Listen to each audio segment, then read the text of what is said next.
தாம்பரத்தில் நான் ஒரு இடம் வாங்கணும்னு நினச்சேன் அப்படின்னா இந்த இடம் அந்த இடம்லாம் இல்லைங்க. நீங்கள் கண்ணை மூடிட்டு இடம் கிடச்சாலே போதும்னு வாங்கலாம்.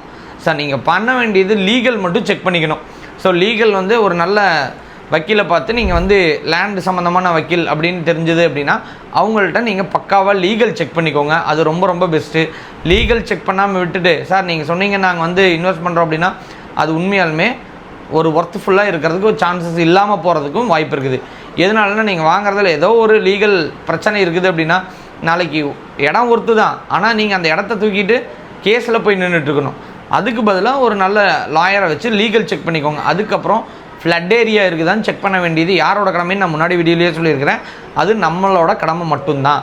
மற்றவங்கள என்றைக்குமே ப்ளேம் பண்ணுறதுக்கு முன்னாடி இன்வெஸ்ட்மெண்ட் மற்றவங்க யாரும் பண்ண போகிறதில்ல, நீங்கள் தான் இன்வெஸ்ட் பண்ணுறீங்க. அப்போ நீங்கள் தான் இதுக்கான நாலேஜை கரெக்டாக எடுத்துக்கணும். பிளாட்ஸு, அப்பார்ட்மெண்ட்ஸு, ரெசிடென்சியல் ஹோம்ஸ் கட்டணும் அப்படின்னா கம்பல்சரி தாம்பரம் ஒரு மேஜர் அண்ட் ஃபைன் சிட்டியாக வந்து இருக்கும்.